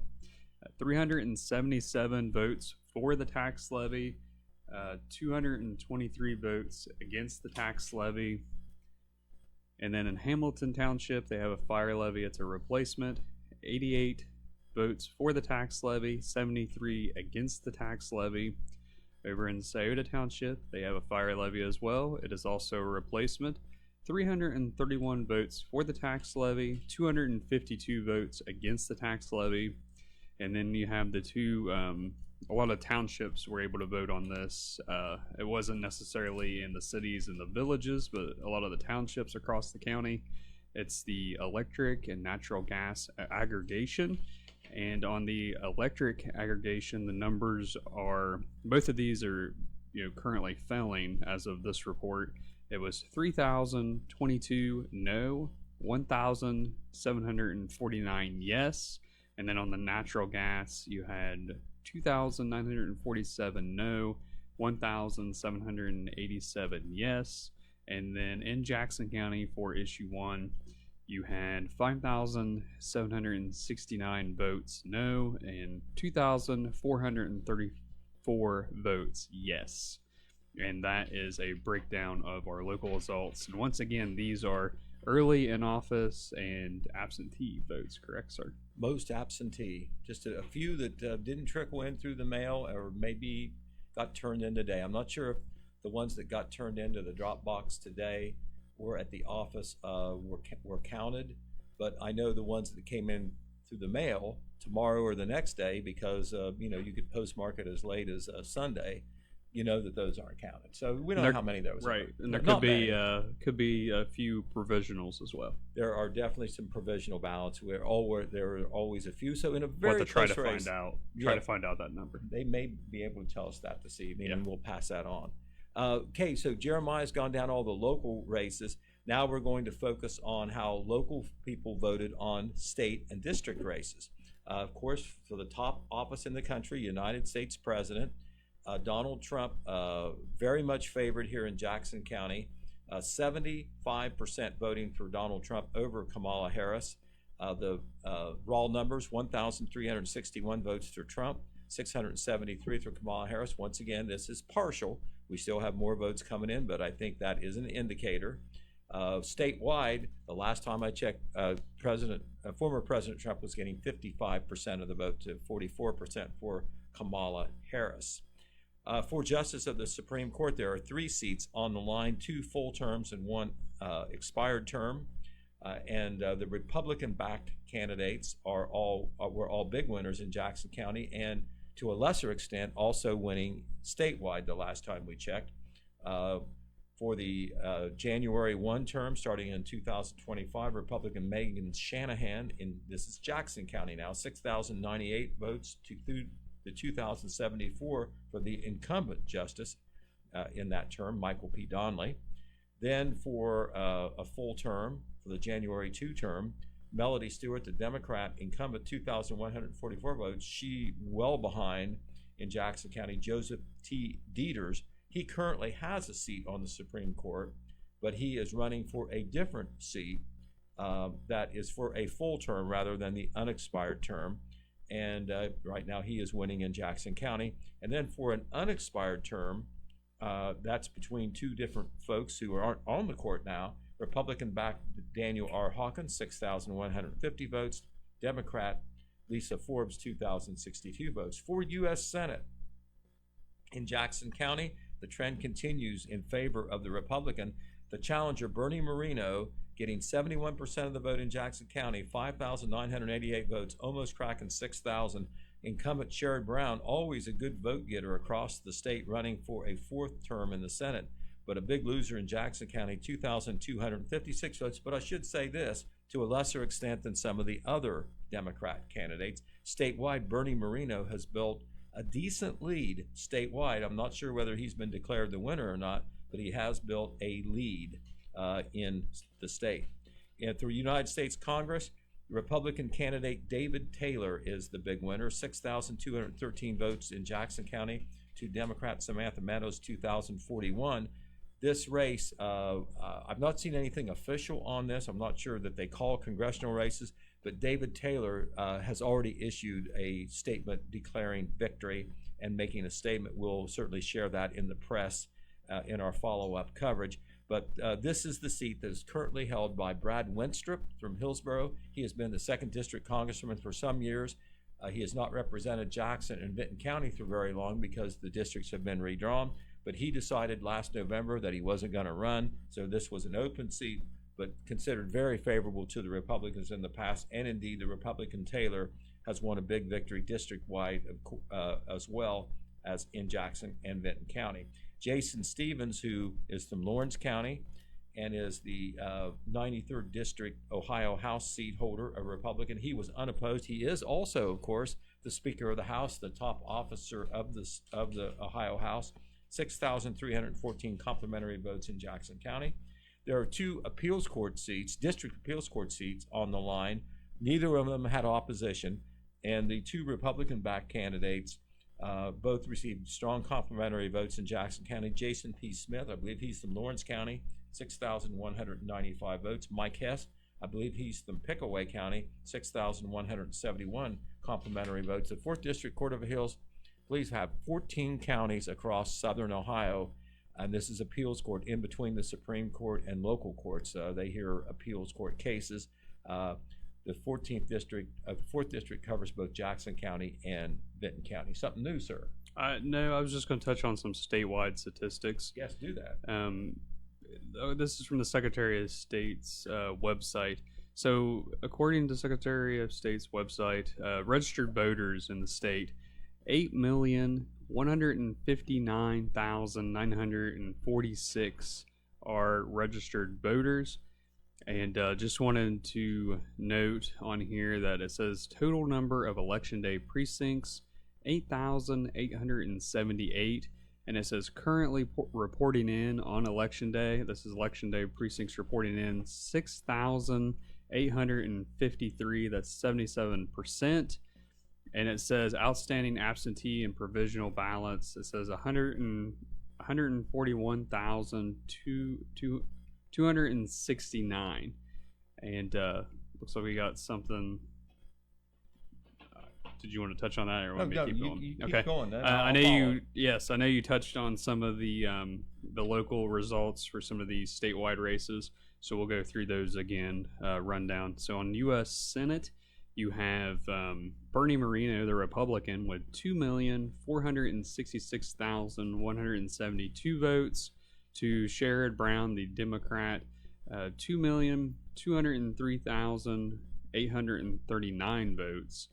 And we'll pull up the Ohio Supreme Court here and give you those as well. Those are 3 seats there. The term commencing January 1st, 2025. You have Megan E. Shanahan, who's the Republican. It says 2,622,773 votes. Michael P. Donnelly, the Democrat, 2,008,000, and then 89. And then on the term commencing January 2nd, 2025, you have Joseph T. Dieters. Got it. The Republican, 2,605,000, and then it's 568 votes there. And then the Melanie J. Stewart, the Democrat, 2,034,125 votes.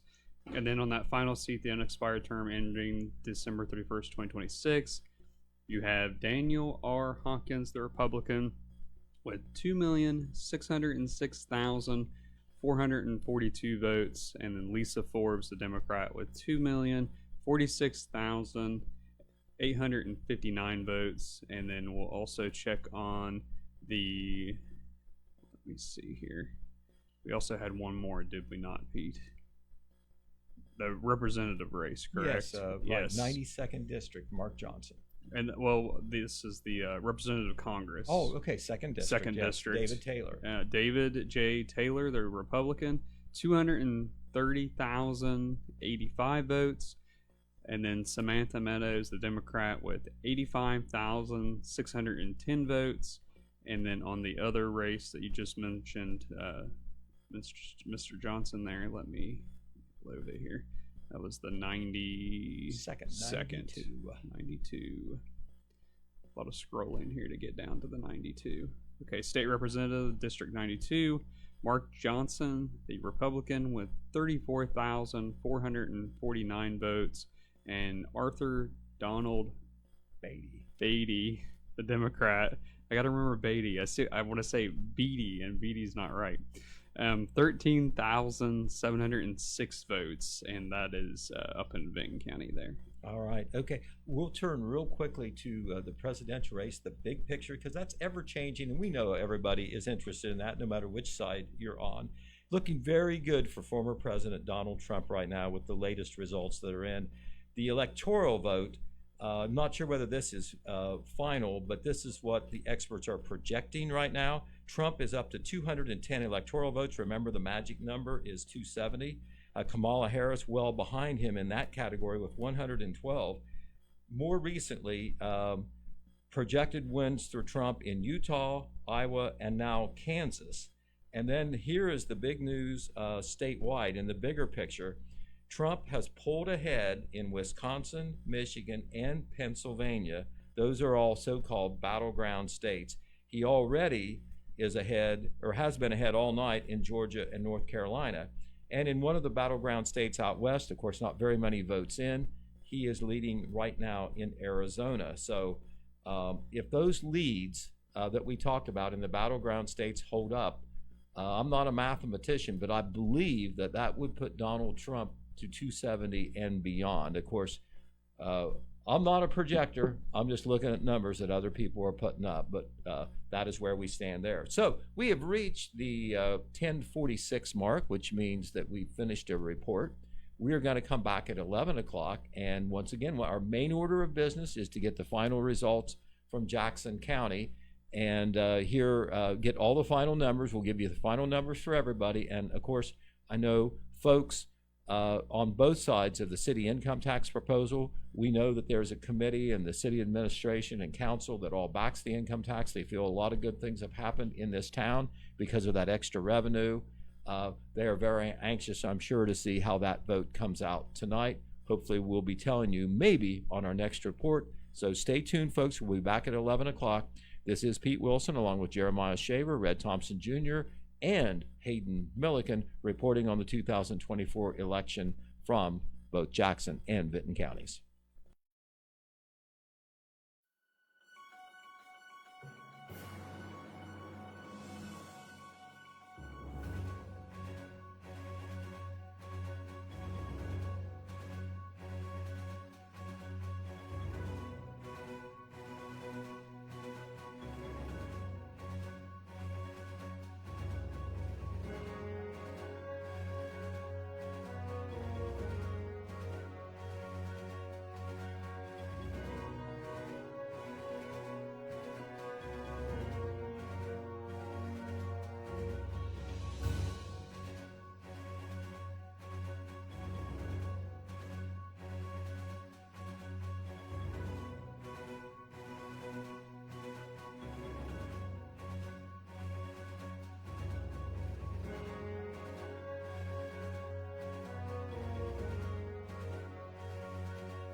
WKOV, Oak Hill, Jackson, Wellston, and MacArthur, a Total Media radio station.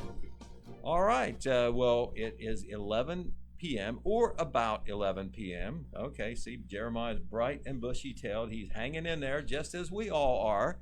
And we know that what you want to know are the final results from Jackson County. I'm sure a lot of folks here in Jackson County are hanging on for those results. We've mentioned time and again the closeness of where the Jackson City income tax proposal is. It was make sure I have these numbers exactly right. It was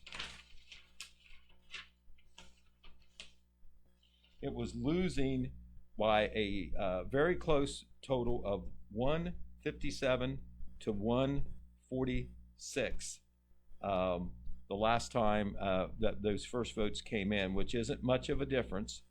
No, I'm sorry, I read those numbers wrong. It was 845 against 792 for. That is a difference of 53 votes, 52% versus 48%, and of course a lot of votes are still yet to be accounted for from all those people who voted today. That's the votes we're still waiting on.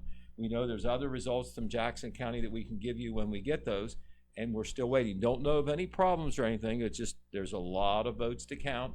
And the way the process works, we were advised this earlier today, and we had heard it before.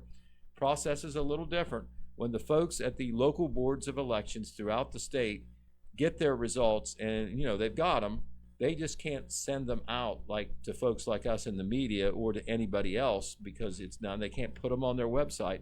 It has to go to the Secretary of State's office first and only. They are reviewed there. Don't know what else has to be done there, but then they say they're okay, you can release them. And I don't know what that process is or how long it takes, but it does slow it up a little bit. Not saying that's the reason or there's not some other reason. It's just, I've been doing this for a long time, and it's not unusual to be stretched out to about 11 o'clock, and that's where we stand right now, a little bit past 11, as a matter of fact. So that's what we're waiting on. On the presidential race, which I know that everybody is talking about. Going to take a look at that. Looking at that map with all the blue and the red, it's mostly red, which is good for Donald Trump. The electoral count right now updated is 214 for Donald Trump, 179 for Kamala Harris. Now that's a lot closer than it was before, and you know why? It's because California just landed in the column of Kamala Harris as expected, and that is what, 54 electoral votes? So that is a big push right there for her, but they're already counted. They can't be counted twice. So, but that has tightened it up a good bit. And so, we still await the final results there. But looking at the map right now for the states where no projected winners have been named, where it's not put in any column, the electoral votes, the key ones we're waiting on, in the East especially, are mostly in favor of Donald Trump, the so-called battleground state. He leads in Georgia. He leads in North Carolina. He leads in the almost key state of Pennsylvania. He leads now in Michigan. He leads in Wisconsin. He leads in Minnesota, which was not necessarily considered a battleground state. He is leading in Arizona very closely. And Nevada is also considered one that could go either way. And of course, their polls just closed, so we don't really have a beat on that yet. So we'll be watching that, and I know so many of you folks may be watching on television or checking out your laptops or your cell phones to see how that's going. But if you're staying with us to get the local results, especially that income tax from Jackson, we promise we'll keep you up on that as well. We do want to offer some thank yous because, while we're over here, working too, the folks at the Board of Elections in both Jackson and Vinton County, who've been very cooperative, good to work with, they're the ones who were really under pressure all day, and we want to thank them. They deserve credit. These are people often behind the scenes that you don't see all the time, but man, are their jobs important, being the guardian of fair and free elections in our local counties. The Jackson County Board of Elections, the elections director is Margaret Casey. The deputy director is Bobby Henry. The elections administrator, Jim Milliken. The board members are Kim Milliken, she's the chair, Kaida Newell, Elaine Speakman, and Debbie Canner. In Vinton County, the elections director is Melissa Hale. The Deputy Director is Marie Reffett. The board members are Bernice Mitten, Barbie Hammond, Sandy Fee, and Tony Rose. We thank all of them for their work, their cooperation with us, and what they do for their respective counties' public service. It is a tough and very important job. Red Thompson Jr. is coming back our way to the Total Media Studios to help us finish our election coverage on the print and also the radio story side. That coverage coming a little bit later for our Total Media audience. But in Benton County, the two things I think that, or the three things that were important there, especially, were the three contested races for county government offices. Lena Featherhoff Rogers was the winner of the Benton County Common Pleas Court seat in a very close race against the man sitting currently as the judge. That's Jim Payne. And then we have two new county commissioners that are going to take office at the first of the year. They are both Republicans. You've got Jeffrey Harper III, and you've got William Kozad. So congratulations to both of them. They were both winners in the primary, and then they went on to record victories here in the general election. So we're going to take another break. It is 11:08 p.m. We are going to check back at 11:15 p.m., crossing our fingers, hoping that we'll have more to tell you then. This is Pete Wilson, along with Jeremiah Shaver, Red Thompson Jr., and Hayden Milligan. We are reporting live election returns from Jackson and Benton counties, and we'll still be reporting at 11:15. See you then.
FM. And now, once again, let's go live to Pete Wilson, Jeremiah Shaver, Jeff Thacker, and Red Thompson. All right. Hey, we've got it. You can see we've got the final results from Jackson County. Here we are at 11:12 p.m. And so went on just a little bit early because we were so excited. But we do have the final results here. And Jeremiah, I'm going to give you the honor of going over the tax issues. And remember, the one we were waiting on especially was the Jackson City income tax, which was trailing by just a little bit after that first batch of votes that we reported on. Okay, Pete Wilson. So starting with the Jackson City income tax, for the income tax, 1,119 votes against the income tax, 1,280. So at this time, that means the levy is failing. On the 6 cents Sunday sales, 340 votes yes, 146 votes no. Casa Grande Sunday sales, 338 votes yes, 145 votes no. In the city of Wellston, the Wellston Fire Department had a tax levy replacement for the tax levy, 1,005 votes against the tax levy, 987 votes. Liberty Township Volunteer Fire Department, they had a fire levy replacement for the tax levy, 513 votes against the tax levy, 351 votes. Hamilton Township Volunteer Fire Department, their fire levy down there was a replacement as well. For the tax levy, 140 votes. Against the tax levy, 110 votes. Scioto Township Volunteer Fire Department, their fire levy also a replacement. For the tax levy, 469 votes. Against the tax levy, 347 votes. The electric aggregation, 4,781 votes no, 2,749 votes yes. On the natural gas aggregation, 4,667 votes no, 2,817 votes yes. So, and then for those on the local level for issue 1 here in Jackson County, you had 9,736 votes no and 3,675 votes yes. So that is a breakdown of the issues there, Pete. And I know we didn't mention this when we started on the broadcast, but total ballots cast in Jackson County, Pete, 14,118 ballots cast, and we have 20,694 registered voters. That is an overall turnout of 68%. What do you think about that, Pete? That's one of the higher figures that I can remember. It's been a while. Right, you get so many numbers thrown at you, it's hard to remember. But it just seems like to me that even in some years where you think you had a heavy turnout, it's just not much over 50%. And a lot of times it's less than that in a non-presidential year.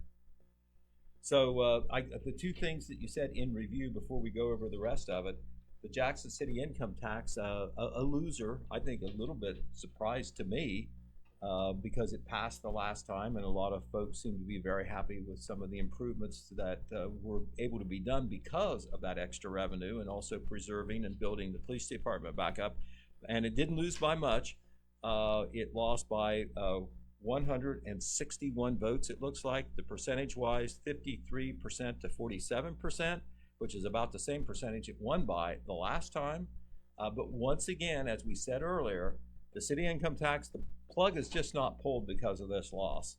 It was set up as a 5-year plan or a 5-year run, and this is year 4. So it could be put on the ballot anytime next year, and if it would pass, then the tax will continue. The tax will continue even if they don't run it again or it doesn't pass again through next year, Jeremiah. That's right. So they wanted to run it ahead of time just in case of something like this, and also to plan in case they'd have to deal without it. So we'll be of course checking in with the the city folks and other maybe committee folks that push that to see what their response is and what their next step might be, and also to try to assess perhaps why this vote occurred after it passed 5 years ago. One of the differences was there was not a sunset clause on the tax this time, meaning that it wasn't going to run for another 5 years or 3 years or whatever. It was going to be permanent. I don't mean to use that word categorically, because the council could vote to take it off. There could be a referendum, and it could be voted off that way, but the term of it would be indefinite. It would continue unless something else happened. Period. Exactly. Yeah. And that Wellston fire levy, it passed, and I know the fire department folks and the city folks are very happy, but that was only 18 votes that it passed by. But I think that's enough, so there will not be any automatic recount there by percentage. That's some quick math, sir. Right, and now we do have provisional and extra absentees in. Right. So I guess we shouldn't say final. On this night, on election night, you always say unofficial. Unofficially, it's and passing. Right, and incomplete is a little bit of a strong word because it's most of the votes. Yeah. But on something very close, believe me, it can make a difference. But we're going to go over those other votes now. We'll go over the complimentary votes for these county officials who were reelected by acclamation. Commissioner Donnie Willis won 10,348 complimentary votes. Paul D. Haller, County Commissioner, reelected, 10,024 complimentary votes. Prosecutor Randy Dupree, 10,577 complimentary votes. Seth Michael, complimentary Clerk of Courts, 11,086 complimentary votes. Ted E. Frazier, Sheriff, 11,132 complimentary votes. Krista Brown, County Recorder, 10,632 complimentary votes. B. Lee Hubbard, 10,804 complimentary votes as County Treasurer. Melissa Miller, 10,479 votes as County Engineer. And the Coroner, Alice Frazier, 10,793 complimentary votes. A lot of folks don't put a lot of stock in the complimentary votes, but if you get more than anyone else, I think you're happy.